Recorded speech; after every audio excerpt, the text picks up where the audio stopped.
Hi everyone, it's QuickyBaby and welcome back to World of Tanks. And are you ready to meet the Nemesis of the game? This is a tier 8 premium British medium tank that is going to be released today inside loot boxes. The Nemesis almost looks like a heavy tank within that regard, almost as if it's some kind of like chieftain prototype. The turret has 10 degrees at the front, and this vehicle packs 420 alpha damage, which is massive for a medium. Of course, unfortunately, it looks like the crown weighs heavy on the Nemesis's head. And today, I'm going to be letting you know whether this vehicle is going to be worth the price tag. So before we get stuck into the gameplay, I want to compare the Nemesis to the reward tank, the Chimera, and the premium tank, the 122TM. So immediately we notice that the Nemesis has a 110mm caliber gun, much lower than the other two vehicles in this comparison. However, it hits harder than the 122TM's 120mm with 420 alpha, but significantly worse than the 127mm that you'll get on the Chimera with its 440. Now that 127mm gun caliber is very useful for when it comes to the overmatch mechanics, so it's a little bit of a shame that the Nemesis doesn't have that advantage. Nevertheless, outside of overmatching your opponents, 420 is a hard-hitting medium tank, and for a premium medium, I believe it's going to be the new hardest-hitting premium medium inside the game. However, it doesn't fire very often. Its reload time is 17 seconds. That's only half a second better than the 122TM, but remember, it does have a slight alpha damage advantage, which gives this vehicle an abysmal damage per minute of less than 1,500, so it's not going to be destroying any of the enemy tanks quickly.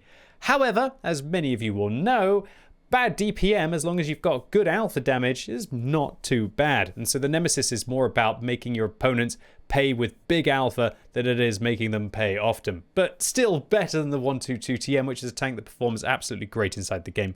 The penetration of this tank is 225 with its standard rounds, 280 with its premium rounds, which are APCR, which get really good shell velocity. And also it gets special high explosive rounds with 530 alpha with 90mm of penetration.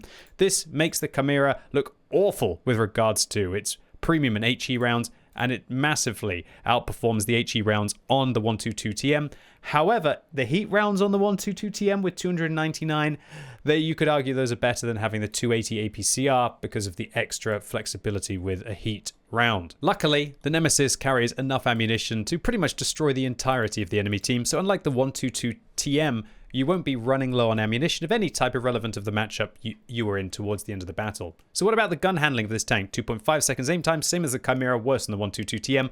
0.38 accuracy, worse than the other two tanks in this comparison, and much worse than the 122TM. The gun handling is the worst in this comparison in every regard, significantly worse when turning the turret than the Chimera, and worse when moving the other two tanks, but only marginally.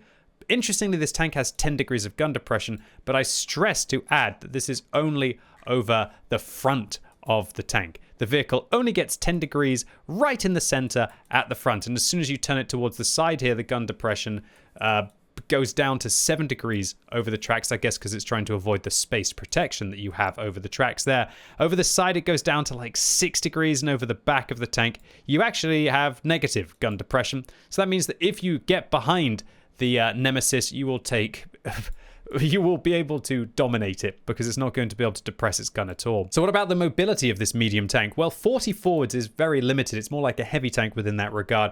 However, it gets a better power to weight ratio than the other two vehicles in this comparison. And interestingly, it gets amazing ground resistances, which are nearly twice as good or even 3 times as good as the other two vehicles, making them feel really sluggish. When I played the Nemesis, as long as it's not limited to its top speed, it's really quite agile, which will enable you to brawl and outmaneuver the slower tanks in close quarters combat. And also, it doesn't matter if you're on soft terrain, this tank is getting there anyway. So how about the armor on this vehicle? Well, it's got 70 at the front, 50.8 at the side, and 38 at the back. Doesn't sound very good so far. 254 on the front of the turret though, 76 on the side and 50 at the back. Now, when you look at the 122TM, the 122TM is better in absolutely every regard, and even the Chimera has better hull armor than this. But when we take a look to see how the hull armor performs on the Nemesis, it's not actually too bad, because it's incredibly well angled which means that as soon as you're using any of your kind of gun depression on this tank, the whole of the upper plate will be a ricochet against everything apart from heat. Interestingly, on this vehicle as well, it has a driver's an indent on the hull, I guess to enable for the driver to be able to fit inside the tank but still have incredible angled armor on the front of the hull. This means that this is actually easier to penetrate, and so do aim slightly towards the left of the tank at where the driver is sitting, and not only are you going to have a better time of going through the vehicle, you're also probably going to give the driver a really bad day. The lower plate on this tank is tragic, and it's quite large, so it's quite hard to hide it over a ridge line. And when you are side scraping, you just got to be careful that you don't ever expose that lower plate, otherwise you are going to get dominated. With regards to the side of the hull, it's actually angled. Do you see here? It's a bit like a Centurion within that regard, especially along the upper part of the hull, which means that you can actually over-angle the side of this vehicle, and especially with this space protection, which will help you against heat here.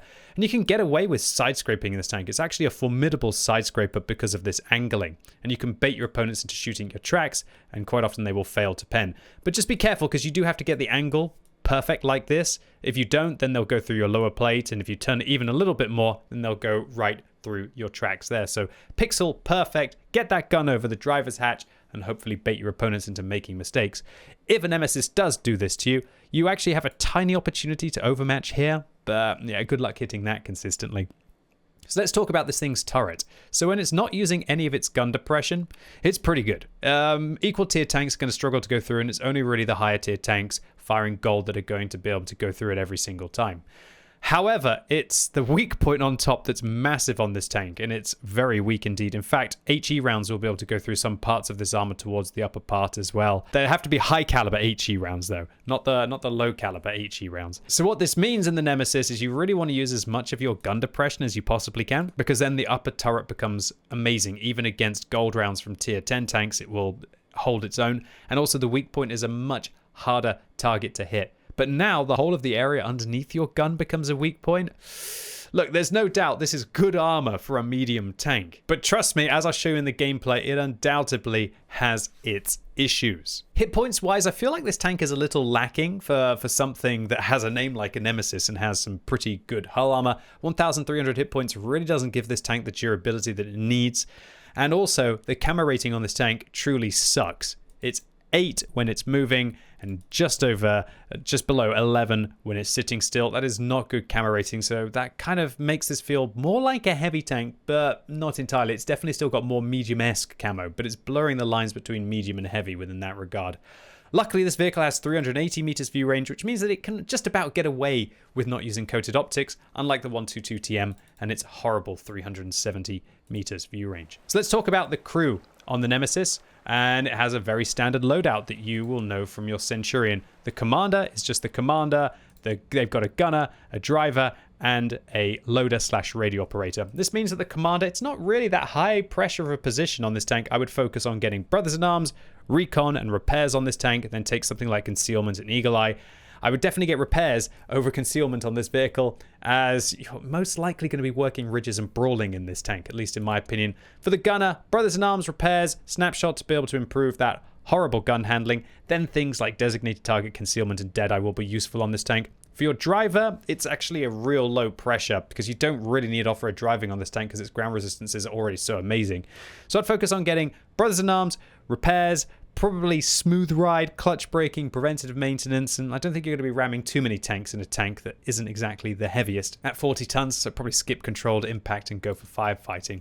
However, your loader is a high pressure position. I would recommend a 0 skill loader here. You want to have brothers, repairs, you want to have intuition and situational awareness before this is even competitive. And that's without taking safe stowage and concealment, firefighting. The list goes on. High pressure position for your loader. You must have intuition on this tank to be able to switch out and make use of those great HE rounds.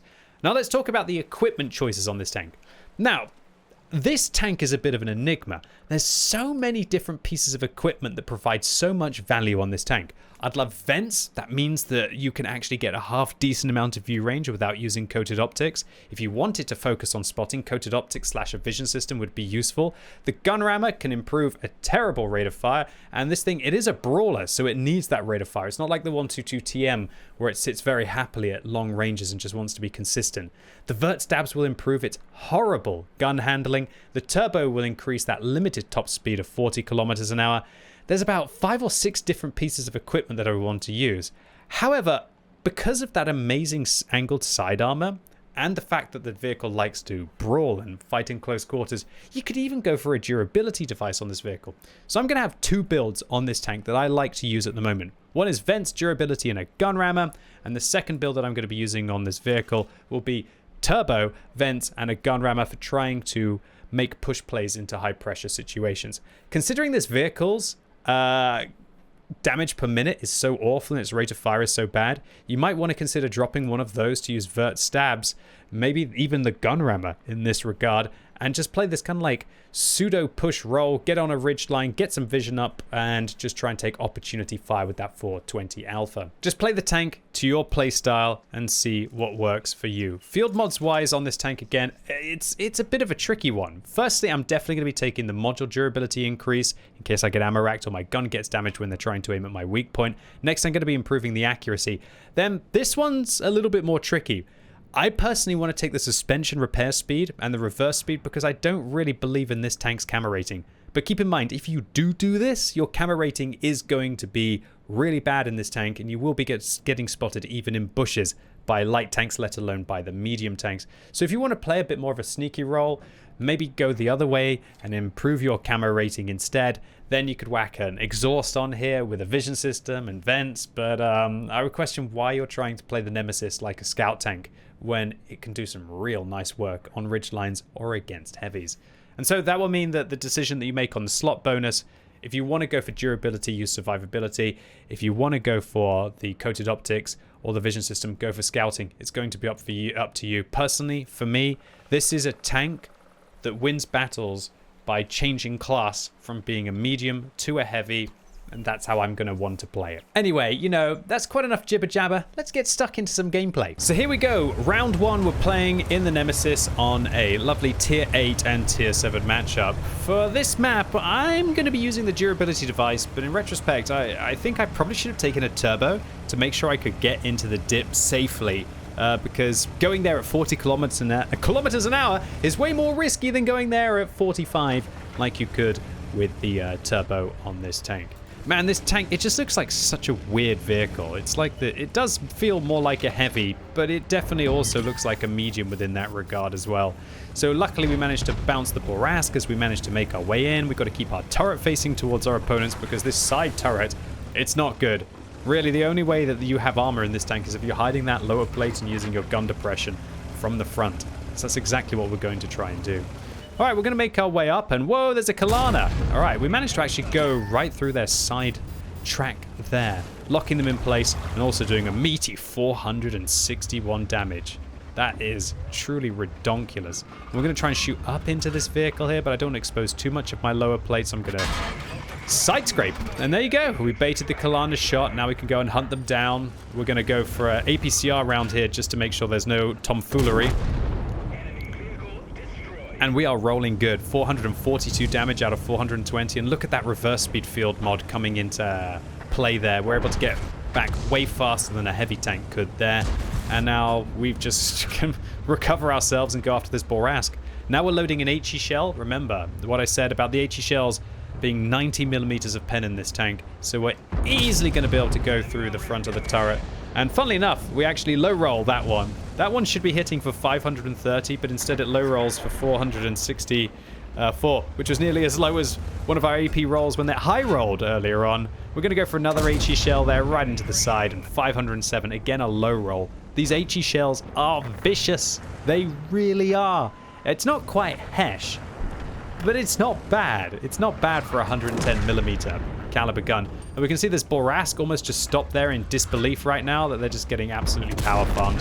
They missed the shot into the ridge, having to aim for our weak point. And I was thinking, whoo, this tank rocks. This is good. It was my first game in this vehicle. And I'm thinking kind of like, now, where should I go? Should I try and defend against the attack from the south? Should I try and make my way up onto the hill to try and get a hold down position?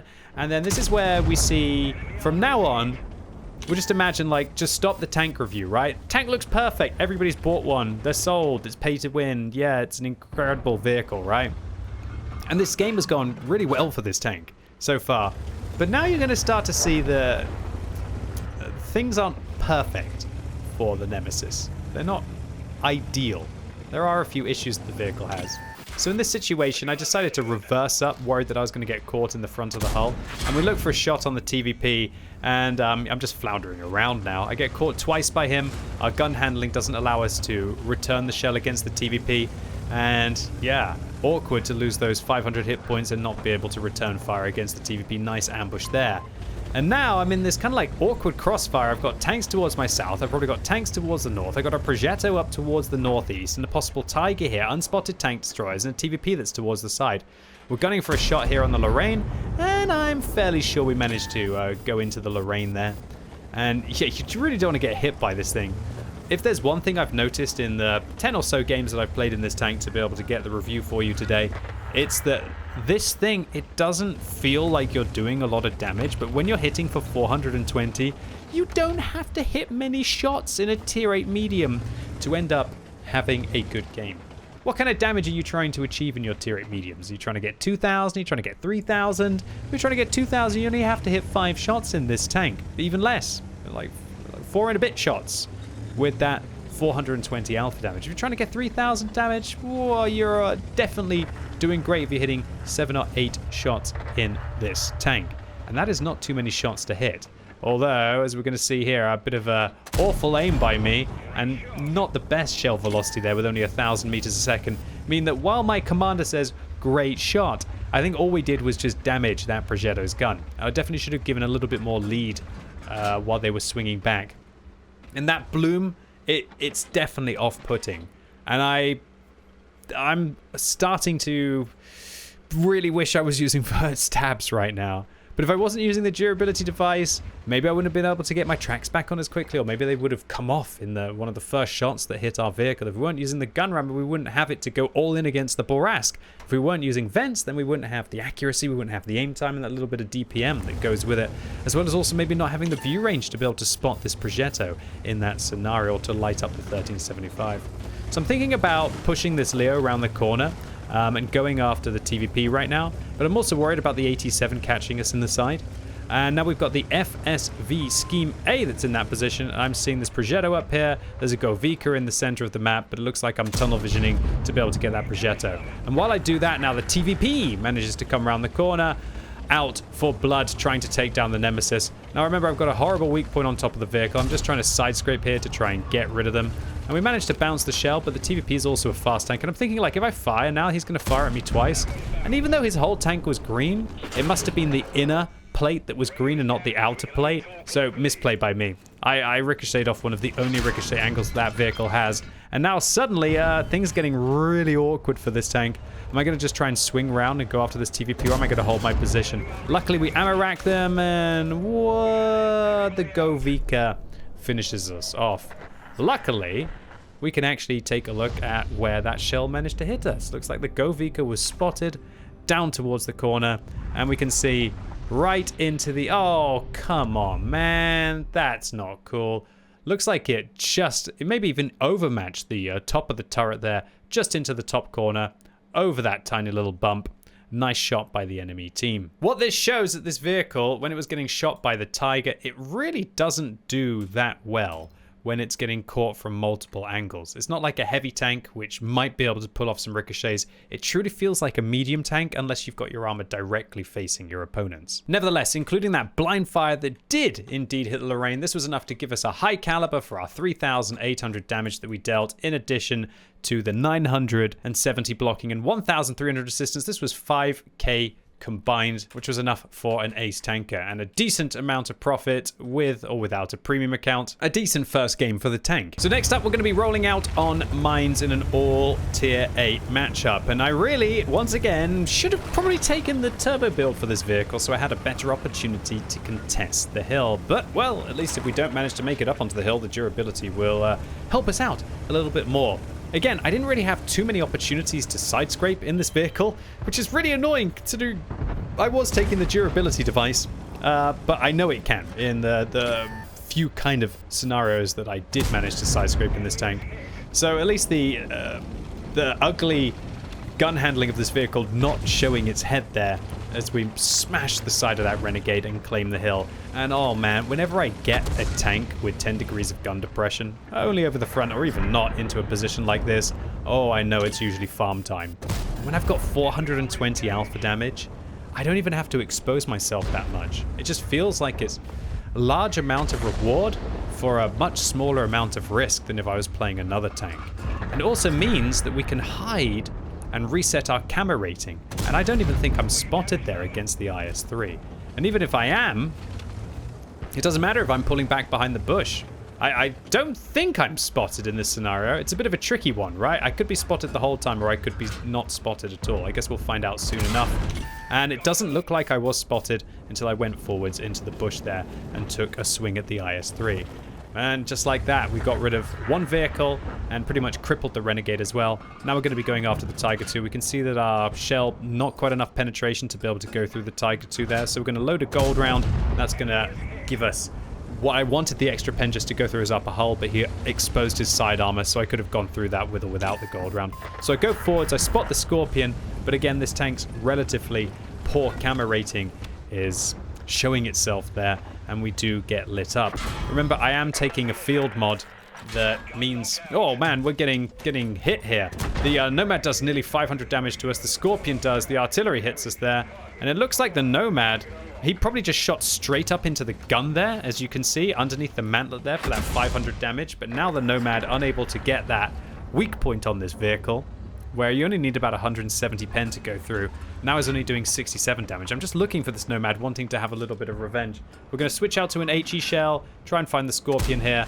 Nice HE penetration. Honestly, these HE rounds are amazing. It's one of the best things about the vehicle. You must have intuition on this tank if you have a good knowledge of your enemy's armor capabilities. And yeah, to have like 530 alpha damage is pretty sick. It's pretty gnarly. Didn't quite want to fire there at the Scorpion. In retrospect, I wish I had. Probably should have taken a chance, but oof, you know, 584 spotting. Not too shabby. I'm going to switch to an AP round here because it will have a better opportunity against the Nomad. But ooh, the tank's mediocre accuracy letting me down there. But what can I say? The Nemesis truly is being an absolute rogue of a ridgeline here. The Borsig's forwards. The Borsig takes another whopping 423 damage. This alpha damage scaling in World of Tanks is just getting nutty recently. And if this tank didn't have crazy damage per minute, awful damage per minute that's holding it back, it would be absolutely mental. So just looking for the artillery, looking for the Lorraine here. Hopefully the Lorraine's going to get spotted, but actually the Lorraine gets blind fired by the 7032, and spoilers, we don't manage to catch the artillery. But again, a meaty game in 3.5 minutes. This was another ace tanker for the Nemesis, but let's be honest, it won't be an ace tanker for very long, only having 1,234 base experience. This was 3,500 damage, nearly 2,000 spotting, giving us 5,500 combined, and that's enough for a very meaty profit, even after you resupply your consumables. One thing I'd like to mention is those HE pens. They're so economical. The HE rounds on this tank only cost like 600, and if you're hitting for 500 with only 600 credits, this vehicle does well. And honestly, I don't think most people are going to mind spending 4,800 credits on a premium round when it is hitting for 420 with 280 millimeters of pen. So before all of you throw your wallets at the screen and start funding the Wargaming Gacha experience, I must show you some realities of the Nemesis. And let me show you with no shadow of a doubt what I'm talking about here. And that is the Nemesis feels really awkward with regards to its gun depression. To only have 10 degrees of gun depression directly over the vehicle means it's very hard to kind of like bob and weave with the vehicle to go forwards and backwards, maybe side to side, So what it means is that to use your 10 degrees, you have to put the gun directly over the front of the tank and then try to wedge the vehicle up. And, oh, yeah, the crown definitely weighing heavy on the Nemesis head here, as the T-103 puts a great shot into us. We're going to follow it up, and they're going to hit us in the same spot again immediately afterwards. And because I have to keep my gun right over the front to get 10 degrees, I just exposed myself again to the T-103.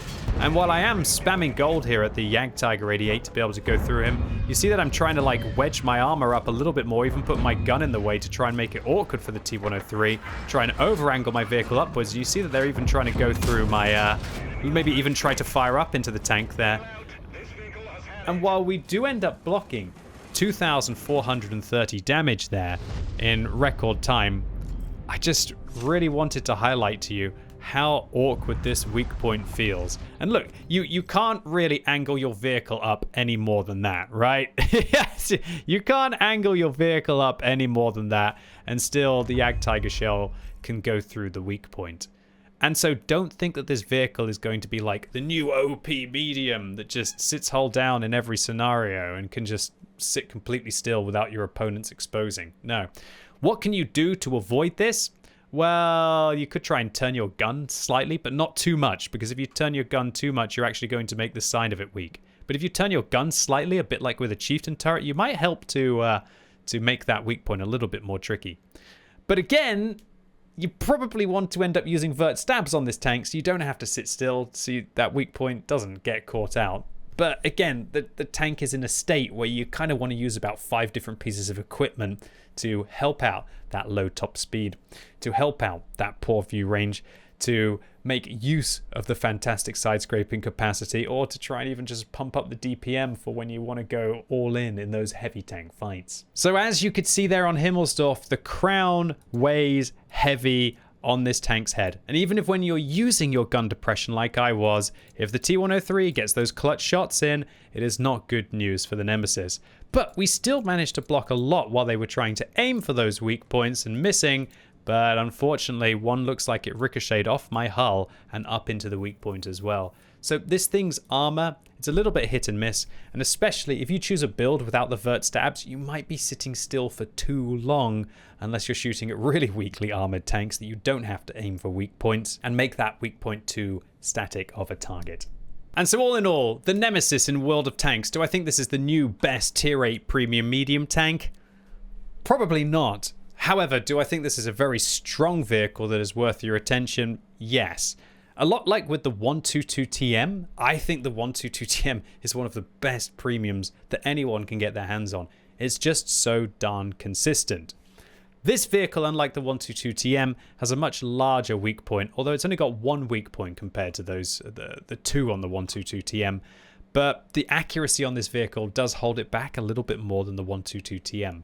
And while this thing has the better rate of fire and the slight better alpha damage advantage, I still don't think that this thing will do as well as the 122TM all in all. And while it does have 2 extra degrees of gun depression right over the front of the tank, that awkward gun depression over the side and over the rear again holds it back compared to the Chinese medium. So the Nemesis, I think this is going to be a strong vehicle. I think it's going to do very well. I think great players will do very well indeed with this tank. However, I think that the average and the below average players will struggle because of some of the issues that the vehicle has. That worse gun handling, that lower top speed, that horrendous weak point. Maybe they over-angle and they don't actually make use of the wonderful angled upper side armor that this vehicle has, or they just don't set it up correctly. So while I think that this vehicle is above average, I think that Wargaming have done enough in certain areas, like its hit points and its rate of fire, to hold this thing from just being the new champ at tier 8. Nevertheless, a strong vehicle, if you can manage to get one, well worth a spot in your garage. And while it isn't going to work any miracles, it's another tank that takes a medium on your team and turns it into a formidable heavy vehicle. And so, considering most of the maps in World of Tanks are very heavy tank centric, that unless you end up getting your Nemesis on Prokhorovka or Malinovka and there's a Borask on the enemy team who takes an exhaust and a vision system and sets themselves up to be a pseudo light tank on those maps, then you should do well in this vehicle. a bit like an Iron Arnie within that regard. Anyway, ladies and gents, boys and girls, that was the Nemesis. Really hope you enjoyed this tank review and it was useful for you. If it was, give the video a thumbs up. If you hated it, give it a thumbs down. And let me know what you think of the Nemesis in the comments down below. And stay tuned to this channel as I'm going to be releasing another tank review today of the AAT-60. So make sure you subscribe so you can get your hands on that video as soon as it's released. And as always, thank you so much for watching. You've been epic and hopefully I'll see you soon.